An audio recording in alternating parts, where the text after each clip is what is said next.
അടിയിലേക്ക് ഒന്ന് നോക്കിയാൽ കഴിഞ്ഞാൽ കാണാം ശരിക്കും വളം. Hi good morning. നമ്മളെന്നുള്ളത് ഉദുമൽപേട്ടയാണ്. ഉദുമൽപേട്ട് വന്നു കഴിഞ്ഞപ്പോൾ കണ്ടൊരു കാഴ്ച ഒരു 3.5-4 അടിയുള്ളൂ ആകെ. പക്ഷെ കണ്ടോ കിലോ പേര നമ്മളിപ്പോൾ കാണുന്ന നമ്മുടെ റോഡ് സൈഡിലൊക്കെ നമ്മൾ വാങ്ങുന്ന അതേ ഹൈബ്രിഡ് പേര തന്നെയാണ്.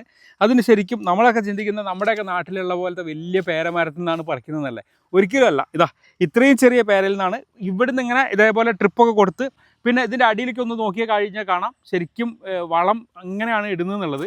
അതൊരു മോശം കാര്യമായിട്ട് പറയുന്നതല്ല. അതിൻ്റെ കൂടെ ഓർഗാനിക് വളമുണ്ട്, അതേപോലെ തന്നെ കെമിക്കൽ ഫെർട്ടിലൈസറും ഉണ്ട്. ഇതിൻ്റെ ഹൈറ്റ് എന്ന് പറയുന്നത് നോക്കിയേ, ഇത് കണ്ടോ, ഇത് ഇത്രയും ഗംഭീരമായിട്ടാണ് ഉള്ളത്. അപ്പോൾ അത്രത്തോളം ഇതിൻ്റെ മുകളിലൊക്കെ ചെറുതായിട്ട് വളം തട്ടിയിട്ടുണ്ട്. ഇതാണ് ഇപ്പോൾ കാണുമ്പോൾ തോന്നും ഈ 1-2 ചുവടേ ഉള്ളൂ. അങ്ങനെയൊന്നുമല്ല, കണ്ണെത്താ ദൂരത്തോളം പാടമാണ്. അല്ലെങ്കിൽ നെല്ലൊക്കെ കൃഷി ചെയ്തിരിക്കുന്ന പോലെ തന്നെ. നമ്മൾ ഇതിന് മുമ്പ് നമ്മൾ കറിവേപ്പിൻ തോട്ടം ഇതേപോലെ കാണിച്ചിരുന്നു തമിഴ്നാട്ടിൽ. ശരിക്കും നമ്മുടെയൊക്കെ പേര നാടൻ പേരയാണെങ്കിൽ കൂടി നമുക്ക് ശരിക്കും അത് പ്രൂൺ ചെയ്യാം. നമുക്ക് പലതും പ്രൂൺ ചെയ്യാൻ പേടി. ഇപ്പോൾ കറിവേപ്പിൻ്റെ കാര്യം നമ്മൾ പറഞ്ഞ് പ്രൂൺ ചെയ്യണമെന്ന് പറഞ്ഞപ്പോൾ കുറേ ആളുകൾ പ്രൂൺ ചെയ്തിട്ട് നല്ല രീതിയിൽ ബുഷായി വന്നിട്ടെന്ന് പറഞ്ഞു. നമ്മുടെ വീട്ടിൽ നമ്മൾ ഒരെണ്ണം ചെയ്തിട്ടുണ്ട്.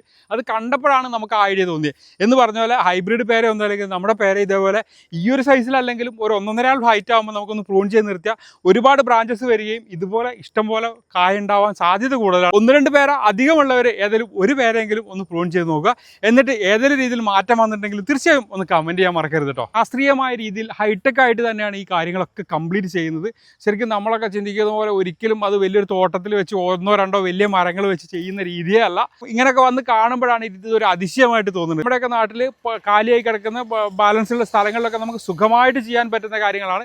ഇത്തരം കാഴ്ചകൾ കാണുമ്പോൾ നമുക്കും ഒരുപാട് ഹാപ്പിയാണ്. അതുകൊണ്ട് ഇങ്ങനെയൊക്കെയാണ് ഇത് കൃഷി ചെയ്യുന്നത്. ഇങ്ങനെ നമുക്കും വേണേൽ പരീക്ഷിക്കാം. അല്ലെങ്കിൽ നമ്മുടെ വീട്ടിലും ആണെങ്കിലും ഒരു 10 ചെടിയൊക്കെ വെച്ച് ഇഷ്ടംപോലെ നമുക്ക് ഗുവ പറിച്ച് കഴിക്കാം എന്നുള്ളതാണ്. അപ്പോൾ എല്ലാവർക്കും നല്ലൊരു ദിവസം ആശംസിക്കുന്നു. Bye from green heaven.